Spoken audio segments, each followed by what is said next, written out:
Assalamualaikum warahmatullahi wabarakatuh. Ketemu lagi dengan saya, Hengki. Pada video ini kita akan membahas keutamaan sabar menghadapi cobaan. Dari Ummu Al-Ala, dia berkata, Rasulullah Shallallahu Alaihi Wasallam menjengukku tatkala aku sedang sakit, lalu beliau berkata, "Gembirakanlah wahai Ummu Al-Ala.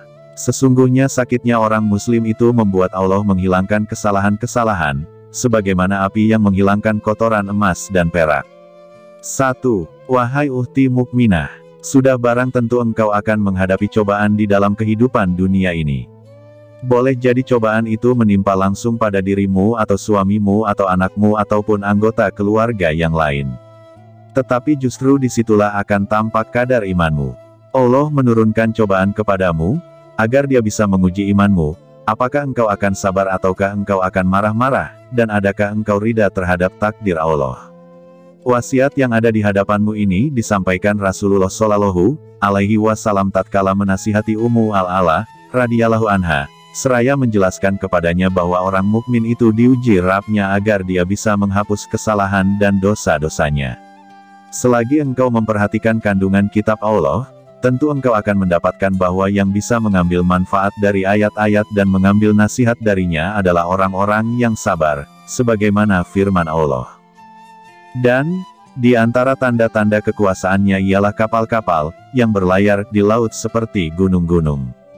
Jikalau dia menghendaki, dia akan menenangkan angin, maka jadilah kapal-kapal itu terhenti di permukaan laut. Sesungguhnya pada yang demikian itu terdapat tanda-tanda kekuasaan-Nya bagi setiap orang yang bersabar dan banyak bersyukur. Asy-Syura 32-33. Engkau juga akan mendapatkan bahwa Allah memuji orang-orang yang sabar dan menyanjung mereka. Firman-Nya, dan orang-orang yang sabar dalam kesempitan, penderitaan dan dalam peperangan, mereka itulah orang-orang yang benar imannya, dan mereka itulah orang-orang yang bertakwa. Al-Baqarah 177. Engkau juga akan tahu bahwa orang yang sabar adalah orang-orang yang dicintai Allah, sebagaimana firman-Nya. Dan, Allah mencintai orang-orang yang sabar. Ali Imran 146. Engkau juga akan mendapatkan bahwa Allah memberi balasan kepada orang-orang yang sabar dengan balasan yang lebih baik daripada amalnya dan melipat gandakannya tanpa terhitung. Firman-Nya, dan, sesungguhnya kami akan memberi balasan kepada orang-orang yang sabar dengan pahala yang lebih baik dari apa yang mereka kerjakan. An-Nahl 96.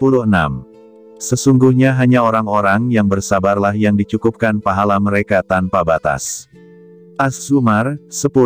Bahkan engkau akan mengetahui bahwa keberuntungan pada hari kiamat dan keselamatan dari neraka akan menjadi milik orang-orang yang sabar.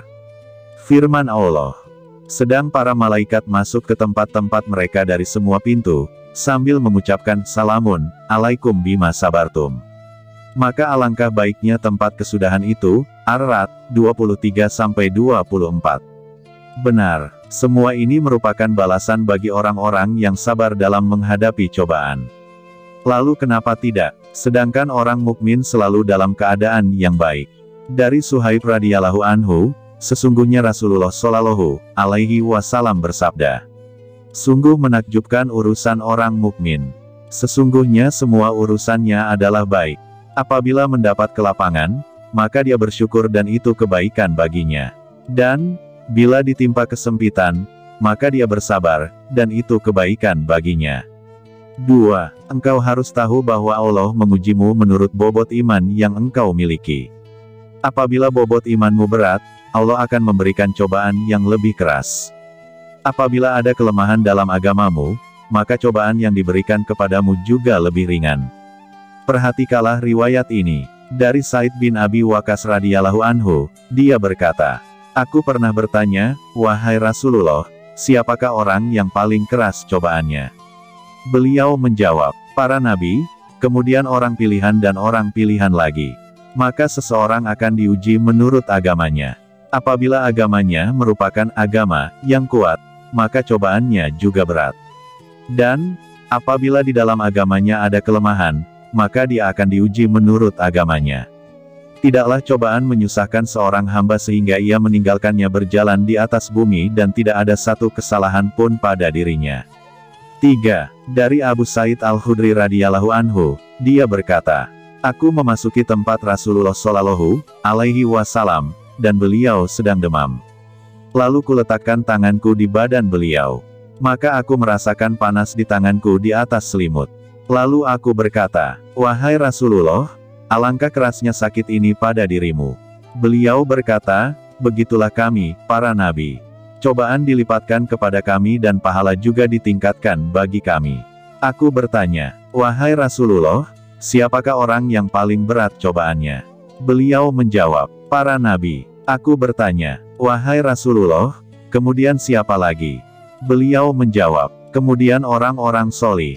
Apabila salah seorang di antara mereka diuji dengan kemiskinan, sampai-sampai salah seorang di antara mereka tidak mendapatkan kecuali tambalan mantel yang dia himpun. Dan, apabila salah seorang di antara mereka sungguh merasa senang karena cobaan, sebagaimana salah seorang di antara kamu yang senang karena kemewahan.' 4. Dari Abu Hurairah radhiyallahu anhu, ia berkata, Rasulullah Shallallahu alaihi wasallam bersabda, cobaan tetap akan menimpa atas diri orang mukmin dan mukminah, anak dan juga hartanya, sehingga dia bersua Allah dan pada dirinya tidak ada lagi satu kesalahan pun. 5. Selagi engkau bertanya, mengapa orang mukmin tidak menjadi terbebas karena keutamaannya di sisi Rabb? Dapat kami jawab, sebab Rabb kita hendak membersihkan orang mukmin dari segala maksiat dan dosa-dosanya. Kebaikan-kebaikannya tidak akan tercipta kecuali dengan cara ini. Maka dia mengujinya sehingga dapat membersihkannya. Inilah yang diterangkan Nabi Shallallahu alaihi wasallam terhadap Ummul Ala dan Abdullah bin Mas'ud. Abdullah bin Mas'ud pernah berkata, "Aku memasuki tempat Nabi Shallallahu alaihi wasallam dan beliau sedang demam. Lalu aku berkata, 'Wahai Rasulullah, sesungguhnya engkau sungguh menderita demam yang sangat keras.' Rasulullah Shallallahu alaihi wasallam berkata, 'Benar, sesungguhnya aku demam layaknya dua orang di antara kamu yang sedang demam.' Abdullah bin Mas'ud berkata, 'Dengan begitu berarti ada dua pahala bagi engkau.' Beliau menjawab, 'Benar.' Kemudian beliau berkata, 'Tidaklah seorang muslim menderita sakit karena suatu penyakit dan juga lainnya, melainkan Allah menggugurkan kesalahan-kesalahannya dengan penyakit itu, sebagaimana pohon yang menggugurkan daun-daunnya.' 6. Dari Abi Sa'id Al-Khudri dan Abu Hurairah radhiyallahu anhuma, keduanya pernah mendengar Rasulullah Shallallahu alaihi wasallam bersabda, "Tidaklah seorang mukmin ditimpa sakit, letih, demam, sedih hingga kekhawatiran yang mengusiknya, melainkan Allah mengampuni kesalahan-kesalahannya." 7. Sabar menghadapi sakit, menguasai diri karena kekhawatiran dan emosi, menahan lidahnya agar tidak mengeluh, merupakan bekal bagi orang mukmin dalam perjalanan hidupnya di dunia. Maka dari itu sabar termasuk dari sebagian iman, sama seperti kedudukan kepala bagi badan. Tidak ada iman bagi orang yang tidak sabar, sebagaimana badan yang tidak ada artinya tanpa kepala. Maka Umar bin Al-Khattab radhiyallahu anhu berkata, "Kehidupan yang paling baik ialah apabila kita mengetahuinya dengan berbekal kesabaran. Maka andai kata engkau mengetahui tentang pahala dan berbagai cobaan yang telah dijanjikan Allah bagimu, tentu engkau bisa bersabar dalam menghadapi sakit." Perhatikanlah riwayat berikut ini. Dari Atta bin Abu Rabah, dia berkata, "Ibnu Abbas pernah berkata kepadaku, 'Maukah kutunjukkan kepadamu seorang wanita penghuni surga?' Aku menjawab, 'Ya.' Dia, Ibnu Abbas berkata, 'Wanita berkulit hitam itu pernah mendatangi Nabi Shallallahu alaihi wasallam, seraya berkata, "Sesungguhnya aku sakit ayan dan auratku terbuka. Maka berdoalah bagi diriku." Beliau berkata, "Apabila engkau menghendaki, maka engkau bisa bersabar dan bagimu adalah sorga. Dan, apabila engkau menghendaki bisa berdoa sendiri kepada Allah hingga Dia memberimu afiat." Lalu wanita itu berkata, "Aku akan bersabar." Wanita itu berkata lagi, "Sesungguhnya, auratku terbuka. Maka berdoalah kepada Allah bagi diriku agar auratku tidak terbuka." Maka beliau pun berdoa bagi wanita tersebut. 8. Perhatikanlah, ternyata wanita itu memilih untuk bersabar menghadapi penyakitnya dan dia pun masuk sorga. Begitulah yang mestinya engkau ketahui, bahwa sabar menghadapi cobaan dunia akan mewariskan sorga. Di antara jenis kesabaran menghadapi cobaan ialah kesabaran wanita muslimah karena diuji kebutaan oleh Rabb-nya. Di sini pahalanya jauh lebih besar. Dari Anas bin Malik, dia berkata, "Aku pernah mendengar Rasulullah Shallallahu Alaihi Wasallam bersabda, sesungguhnya Allah berfirman, apabila aku menguji hambaku dengan kebutaan pada kedua matanya lalu dia bersabar, maka aku akan mengganti kedua matanya itu dengan sorga. 9. Maka engkau harus mampu menahan diri tatkala sakit dan menyembunyikan cobaan yang menimpamu." Al-Fudail bin Iyad pernah mendengar seseorang mengadukan cobaan yang menimpanya. Maka dia berkata kepadanya, "Bagaimana mungkin engkau mengadukan yang merahmatimu kepada orang yang tidak memberikan rahmat kepadamu?" Sebagian orang salaf yang solih berkata, barang siapa yang mengadukan musibah yang menimpanya, seakan-akan dia mengadukan Rabb-nya. Yang dimaksud mengadukan di sini bukan membeberkan penyakit kepada dokter yang mengobatinya. Tetapi pengaduan itu merupakan gambaran penyesalan dan penderitaan karena mendapat cobaan dari Allah, yang dilontarkan kepada orang yang tidak mampu mengobati, seperti kepada teman atau tetangga. Orang-orang salaf yang solih dari umat kita pernah berkata, 4 hal termasuk simpanan sorga, yaitu menyembunyikan musibah, menyembunyikan merahasiakan sedekah, menyembunyikan kelebihan dan menyembunyikan sakit. Ukhti muslimah. Selanjutnya perhatikan perkataan Ibnu Abdi Rabah Al-Andalusi. Asy-Syaibani pernah berkata, "Temanku pernah memberitahukan kepadaku seraya berkata, Syuraih mendengar tatkala aku mengeluhkan kesedihanku kepada seorang teman. Maka dia memegang tanganku seraya berkata, wahai anak saudaraku, janganlah engkau mengeluh kepada selain Allah. Karena orang yang engkau keluhi itu tidak lepas dari kedudukannya sebagai teman atau lawan. Kalau dia seorang teman, berarti engkau berduka dan tidak bisa memberimu manfaat. Kalau dia seorang lawan, maka dia akan bergembira karena deritamu. Lihatlah salah satu mataku ini," sambil menunjuk ke arah matanya, "demi Allah, dengan mata ini aku tidak pernah bisa melihat seorang pun, tidak pula teman sejak 5 tahun yang lalu.